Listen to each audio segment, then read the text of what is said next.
थोड़ा सा इसको पीछे रखिए, थोड़ा सा इसको पीछे रखो।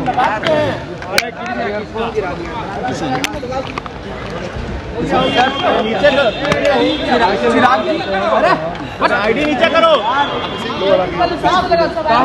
चिराग जी, थोड़ा सा इसको पीछे रखे।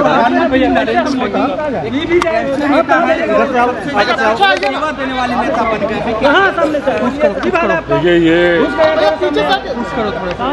ना सिर्फ प्रधानमंत्री जी के लिए बल्कि उनमें विश्वास रखने वाले उनके जितने समर्थक हैं, ये सबके लिए हर्ष और गर्व की बात है कि प्रधानमंत्री जी देश के एक ऐसे नेता बने हैं जिनको सबसे ज्यादा समय जन सेवा का मौका मिला। सरकार के शीर्ष नेतृत्व करते हुए उन्होंने जनता की सेवा में सबसे ज्यादा समय बिताने का काम किया। मैं मानता हूं कि ये उनके समर्थकों के लिए और हम सब के लिए ये गर्व की बात है। और अभी एक लंबा कार्यकाल उनको इसी सेवा भाव के साथ बिताने का मौका मिले, ऐसी कामना मैं अपनी तरफ से, अपनी पार्टी लोक जनशक्ति पार्टी रामविलास की तरफ से करता हूँ। पश्चिम बंगाल की मुख्यमंत्री ममता बनर्जी, उन्होंने देश के प्रधानमंत्री नरेंद्र मोदी जी को घुसपैठिया कहा है। देखिए, अब चुनाव का समय है और ऐसे में भाषा की मर्यादा पुनः तार तार ना हो, इस बात का ध्यान रखने की ज़रूरत है। बिहार चुनाव में हम लोगों ने देखा कि किस तरीके से प्रधानमंत्री जी की मां तक को गाली दी गई।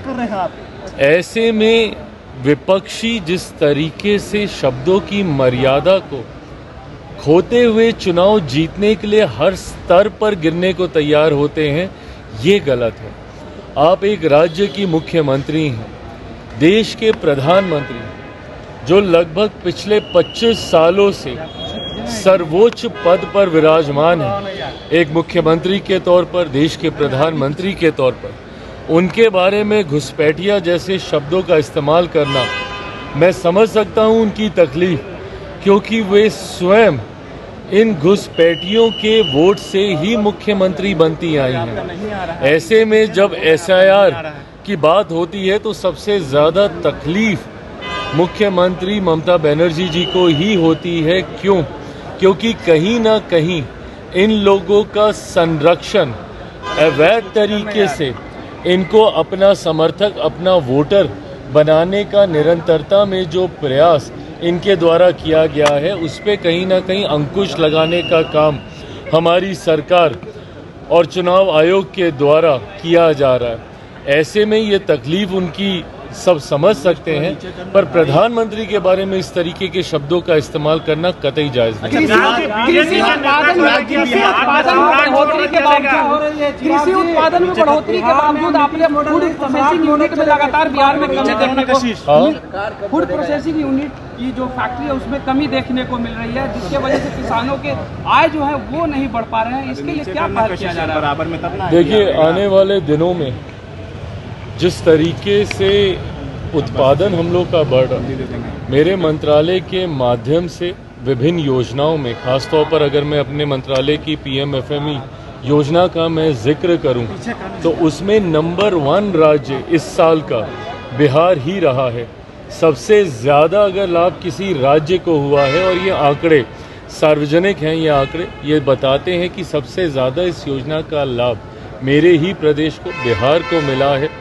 हम अलग अलग योजनाओं के माध्यम से भी, प्रधानमंत्री किसान संपदा योजना के माध्यम से भी इस बात का प्रयास कर रहे हैं कि ज़्यादा से ज़्यादा उद्योग बिहार में आए। साथ ही में जो इन्वेस्टर्स समिट हम लोग करते हैं, उसमें जितने प्राइवेट प्लेयर्स हैं, जितने इंडस्ट्री लीडर्स हैं, उनको भी प्रोत्साहित किया जाता है कि वो ज़्यादा से ज़्यादा अपनी यूनिट हमारे राज्य में लगाने का काम करें, क्योंकि कृषि प्रधान राज्य है, उत्पादन ज़्यादा है।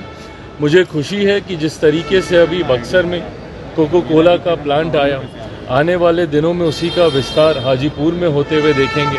निफ्टम जो मेरे मंत्रालय की सबसे बड़ी योजनाओं में से एक है, जो कि प्रसंस्करण के क्षेत्र से जुड़े हुए छात्रों को शिक्षा देने का काम करता है। मात्र अभी तक 2 ही निफ्टम थे, तीसरा निफ्टम बिहार को बजट में इसकी घोषणा की गई है। उसके लिए हम लोग ज़मीन लगभग फाइनल कर चुके हैं। हाजीपुर के राजा पाकर में संभवतः हम लोग उस ज़मीन को हम लोग फाइनल करेंगे। तो इन तमाम योजनाओं के माध्यम से सुनिश्चित किया जा रहा है कि प्रसंस्करण से जुड़े हुए जितने भी सेक्टर्स हैं उसको भी ज़्यादा से ज़्यादा बल बिहार में देने का कार्य किया जाए। अच्छा,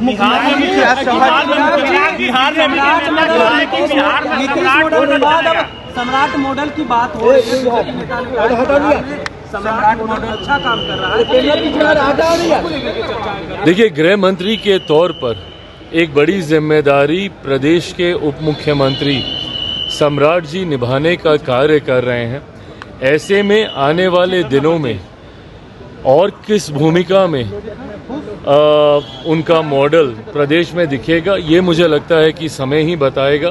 पर मैं मानता हूँ कि जो नई सरकार भी बनेगी, उस सरकार भले वो जिसके भी नेतृत्व में वो सरकार बने, उस सरकार में अनुभव मौजूदा मुख्यमंत्री नीतीश कुमार जी का, उनका अनुभव और उनका मार्गदर्शन जरूर रहेगा।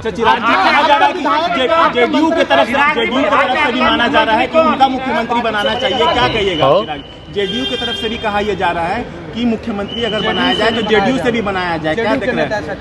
देखिए, ये गठबंधन के भीतर इन तमाम विषयों को लेकर बातचीत चल रही है। It's a matter of time, समय की बात है। मुझे लगता है बहुत जल्द इसकी औपचारिक घोषणा भी कर दी जाएगी।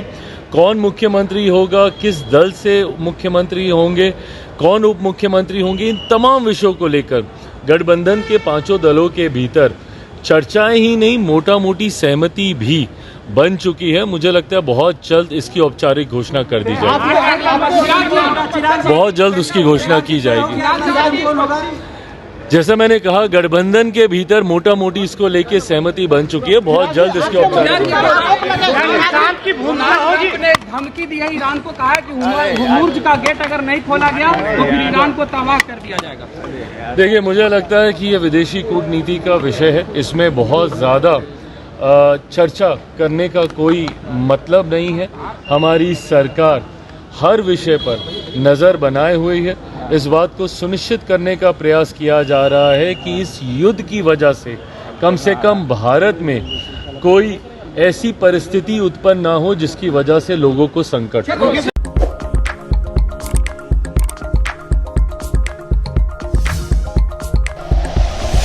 Like and share videos, subscribe करें हमारा चैनल और प्रेस करें बेल आइकॉन। न्यूज़ 11 भारत, सच है तो दिखेगा।